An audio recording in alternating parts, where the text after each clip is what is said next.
وہ الگ قوم ہے اور ہم اکٹھے کبھی جو ہے وہ شاید نہ رہ سکیں، اس لیے ہمیں الگ کر دیا جائے۔ چلیں ٹھیک ہے، پاکستان بن گیا، انڈیا کی تقسیم ہو گئی۔ پھر اس کے بعد مجھے ایسا لگتا ہے کہ یہ دو قومی نظریہ جو ہے وہ اس 14 اگست 1947 کو ختم ہو جانا چاہیے تھا، یہ اسی دن ایکسپائر ہو گیا تھا جب پاکستان بن گیا تھا۔ دو قومی نظریے کو پھر ڈرائیو کرنا پاکستان بننے کے بعد اور اسے زندہ رکھنا ہے جو ہے مسلسل ہیمرنگ ہر نسل کو کرنا کہ یہ ہم دو قومی نظریے سے ہم بنے ہوئے ہیں، تو اس سے کیا ہوا کہ وہ جو نفرت اور دشمنی تھی اس کو دوام اور تسلسل مل گیا۔ یعنی کہ جس مقصد کے لیے ہم نے پاکستان بنایا تھا اور ہم الگ ہوئے تھے، اس مقصد کو ہم نے پھر اس کو دفن کر دیا دو قومی نظریے کو مسلسل چلا کے۔ تو یہ ایک میرے خیال سے کہ ایک منطقی تھی بات یہ تھی کہ دو قومی نظریے کا ہم پاکستان بننے کے بعد ہم دوبارہ اس کا ذکر نہ کرتے۔ اب ہم ایک قوم بن چکے تھے، ہم اب اپنا ملک ہو چکا تھا، ہمارا اپنا گھر ہو چکا ہوا تھا، ہم اس میں 98% میجارٹی میں تھے۔ اب کون سا دو قومی نظریہ باقی رہ گیا تھا؟ کون سی دوسری قوم رہ گئی تھی جس کے ساتھ ہم نے لڑنا مرنا تھا؟ ٹھیک ہے۔ اچھا ارشد صاحب، جی آپ نے دو قومی نظریے کی بات کی۔ دو قومی نظریے کے بارے میں تحریک پاکستان کے ایک اہم لیڈر تھے چودھری خلیق الزمان، جو بعد میں پاکستان مسلم لیگ کے پہلے صدر بھی بنے۔ انہوں نے اپنی کتاب پاتھ وے ٹو پاکستان، جس کا اردو ترجمہ ہے شاہراہ پاکستان، اس میں یہ لکھا ہے کہ دو قومی نظریہ ہندوستان کے مسلمانوں کے لیے ہارمفل ثابت ہوا۔ انہوں نے ایک واقعہ لکھا ہے کہ اگست میں جب قائد اعظم محمد علی جناح دلی سے آخری دفعہ کراچی آ رہے تھے، تو انہوں نے وہاں پہ جو قریب کے دستیاب تھے لیڈرز مسلم لیگ کے، ان کا ایک اجلاس بلایا، اور وہ فیئر ویل میٹنگ تھی گویا ان کی انڈین مسلم لیگ کے لیڈرز کے ساتھ۔ اس میں وہ لکھتے ہیں کہ رضوان اللہ صاحب ایک دلی مسلم لیگ کے غالباً پریزیڈنٹ تھے، وہ انہوں نے یہ ٹیڑے سوال کرنے شروع کر دیے کہ ہم تو اس تحریک میں آگے تھے، اب ہمارا کیا بنے گا؟ تو اس پہ خلیق الزمان یہ لکھتے ہیں کہ میں نے جناح صاحب کو کبھی اتنا پریشان نہیں دیکھا جتنا اس وقت دیکھا۔ تو میں نے ان سے یہ کہا رضوان اللہ صاحب سے کہ چھوڑو اور کوئی اور بات کرو۔ تو اس کے بعد وہ کہتے ہیں جی میرا یہ خیال ہے کہ جناح صاحب نے اس گفتگو کے نتیجے میں جاتے ہی جب 11 اگست کو پاکستان کی کانسٹیٹیوئنٹ اسمبلی سے خطاب کیا تو اس میں دو قومی نظریے کو خیر باد کہہ دیا۔ اس تقریر میں انہوں نے یہی کہا کہ آج سے آپ ایک قوم ہیں، ہندو ہوں، مسلمان ہوں، سکھ ہوں، کوئی ہو، آج آپ ایک قوم ہیں اور آپ سب کے حقوق برابر ہیں۔ یہاں تک بھی کہہ دیا کہ you may belong to any religion or caste or creed, that has nothing to do with the business of the state۔ یعنی مذہب کا سیاست کے امور سے، ملک کے امور سے کوئی تعلق نہیں ہوگا۔ اور پھر یہ دیکھیے کہ جب وہ دلی سے آ رہے تھے ایئرپورٹ پہ، انہوں نے کیا پیغام دیا انڈیا کے مسلمانوں کو کہ اب آپ لائل سٹیزن آف انڈیا بن کے رہیں، کوئی ملک جو ہے وہ اپنے سے ڈس لائل سٹیزنز کو برداشت نہیں کرتا۔ تو پھر یہ جو دو قومی نظریے کی بات ہے، یہ واقعی عجیب بات ہے کہ 14 اگست کے بعد یہی بات پروفیسر شریف المجاہد نے کی ہے، جو قائد اعظم اکیڈمی کے پہلے ڈائریکٹر تھے۔ دو قومی نظریہ 14 اگست 1947 کو ختم ہو گیا جب ادھر انڈین قوم اور ادھر پاکستانی قوم بن گئی۔ تو یہ اب تک کیوں چلا آ رہا ہے؟ ہماری درسی کتابوں میں دو قومی نظریے سے کیوں بھری ہوئی ہیں ہماری ٹیکسٹ بکس؟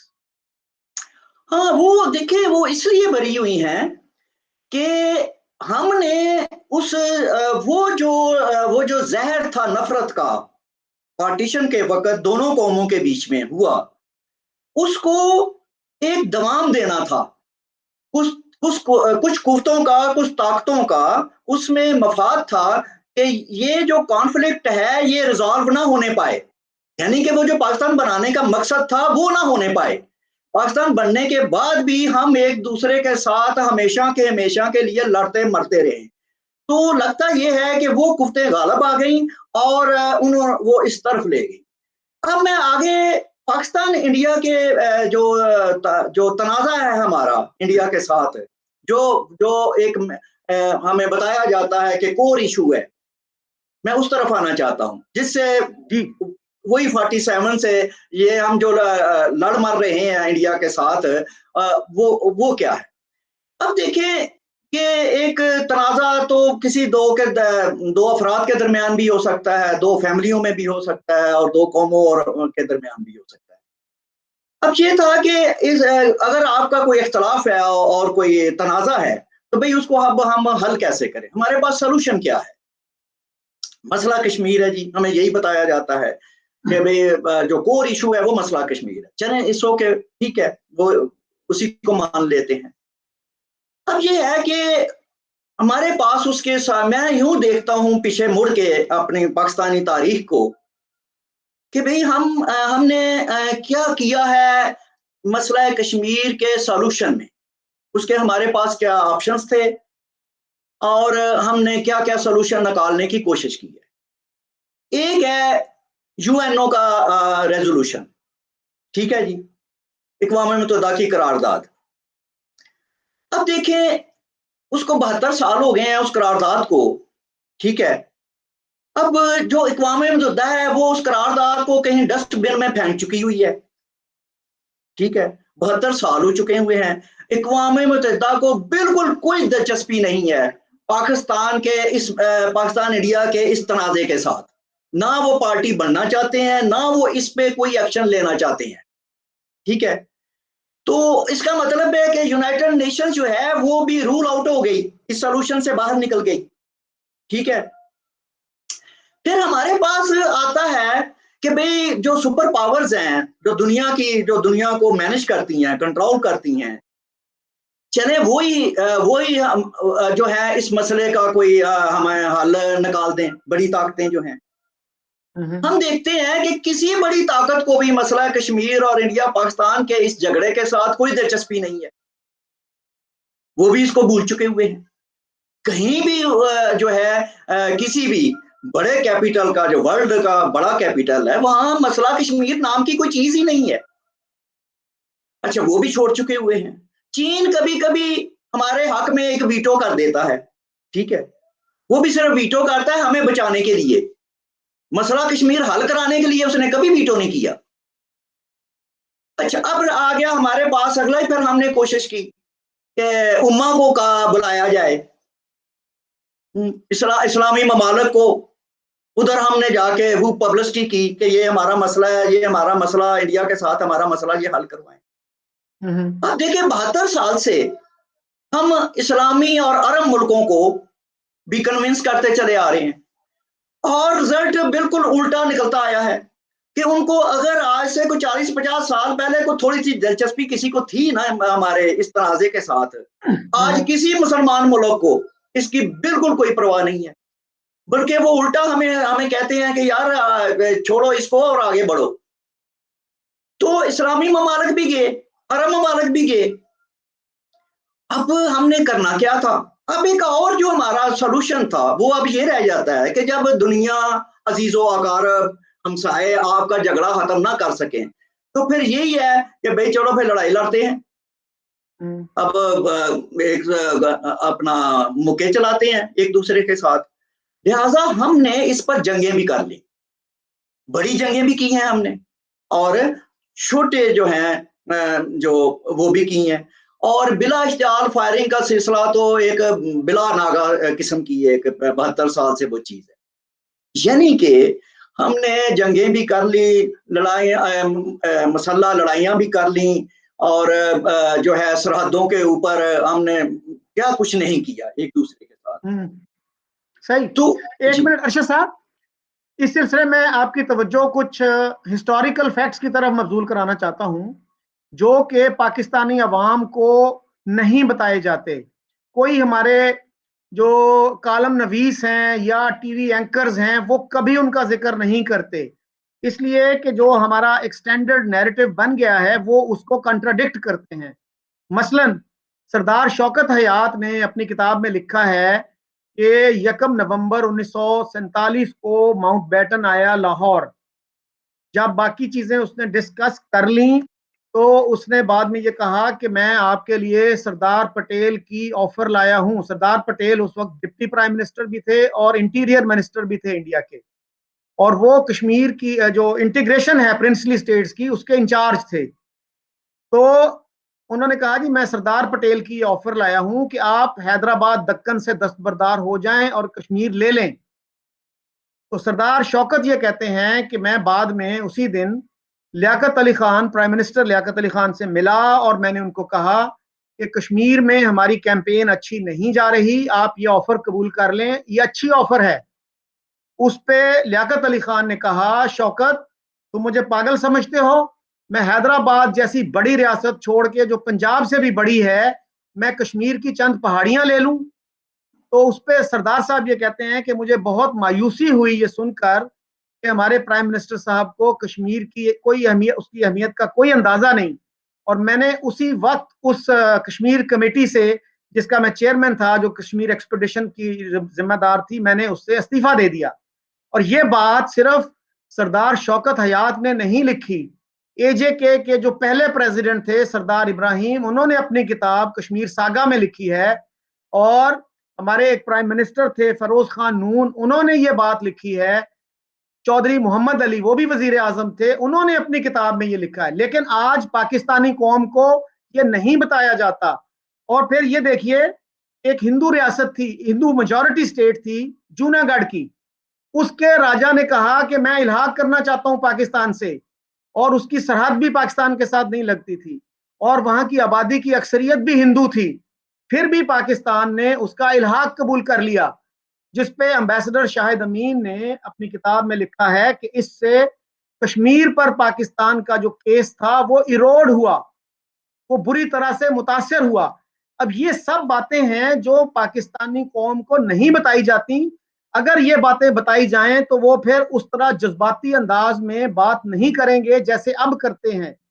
اور یہ سر دیکھیے کہ آج سے 72 سال سے, کتنے سال سے ہمیں یہ پڑھایا جا رہا ہے کہ کشمیر پاکستان کی شاہ رگ ہے. اب اگر ان سے سوال کریں کہ کیا شاہ رگ کے بغیر کوئی زندہ چیز زندہ رہ سکتی ہے اتنے سال, تو یہ شاہ رگ والا جو سلوگن ہے یہ کہاں سے آیا؟ آپ کو یاد ہوگا کہ جے کے ایل ایف کے جو لیڈر تھے امان اللہ خان, وہ کہا کرتے تھے کہ اگر کوئی یہ ثابت کر دے کہ بانی پاکستان محمد علی جناح نے یہ بات کی ہے تو میں سیاست چھوڑ دوں گا. اس کے باوجود ہمارا مقبول ترین نعرہ کیا ہے کہ کشمیر پاکستان کی شاہ رگ ہے. آپ کیسے دیکھتے ہیں ان چیزوں کو, ان تضادات کو؟ بالکل آپ نے بڑا اچھا کیا ہے یہ ساری چیزیں. اور یہ جو آپ نے آج جو موضوع رکھا ہے کریٹیکل پیٹرائٹ کا, کہ ہم پاکستانی ہیں, پاکستان ہمیں پیارا ہے, پاکستان ہمارا وطن ہے اور اس سے محبت ہے, اسی وجہ سے ہم اپنے چیزوں کو کریٹیکلی دیکھتے ہیں, اپنی پالیسیز کو, اپنے ملک کی پالیسیز کو, کیونکہ ہم ایک ڈیڈ اینڈ پہ جا کے بند ہو رہے ہیں. ہم ڈیڈ ہے مسئلہ کشمیر پہ اور انڈیا کے ساتھ کانفلکٹ میں ہم ایک ڈیڈ اینڈ پہ اس وقت موجود ہیں. میں آپ کو بتاؤں کہ میں جو ذکر کر رہا تھا جنگوں کا, کہ ہم نے جنگیں کر کے بھی دیکھ لی, اور اس کے بعد ہمارے کئی 2-3 آپ کو یاد ہوگا, آپ مجھ سے زیادہ صحافت میں چونکہ رہے ہیں, کہ ہمارے 2-3 آرمی چیف کہہ چکے ہیں کہ ہم انڈیا کو کبھی شکست نہیں دے سکتے, ہم بائی زور طاقت کے ذریعے کشمیر نہیں لے سکتے, یہ ہمارے اپنے کمانڈر ان چیف کہہ چکے ہیں. تو بات یہ ہے کہ جب اس کا مطلب ہے کہ جنگ بھی رول آؤٹ ہو گئی, ٹھیک ہے, اب کیا باقی بچ گیا؟ اب دیکھیں ہم دن بہ دن جو ہے نا ہمارے حالات خراب ہو رہے ہیں, ہماری پاکستانی پوزیشن خراب ہو رہی ہے. میرے کہنے کا مقصد یہ ہے, پہلے انڈیا جو تھا کچھ عرصہ پہلے انڈیا ہماری پھر بھی بات مان لیتا تھا کہ چلو کشمیر جو ہے وہ ایک متنازعہ ایشو ہے, تو وہ اس کو مذاکرات میں شامل کر لیتا تھا. اب تو جو ابھی جو حالیہ انہوں نے جو کانسٹیٹیوشنل چینجز کی ہیں, اس کے بعد تو وہ تو یہ ماننے سے بھی اب انکاری ہو گیا ہے کہ کشمیر کو ایز اے متنازعہ مانا جائے. اچھا, تیسرا سولوشن اگلا سولوشن جو ہم نے آزمایا ہے 72 سال میں, وہ تھی نیگوشیشنز, انڈیا کے ساتھ مذاکرات. اب آپ مجھے تو خیر پہلے 10 سال ہم نے کیا کیا ہے انڈیا کے ساتھ مذاکرات, پتہ نہیں کتنے ہوئے ہوں گے,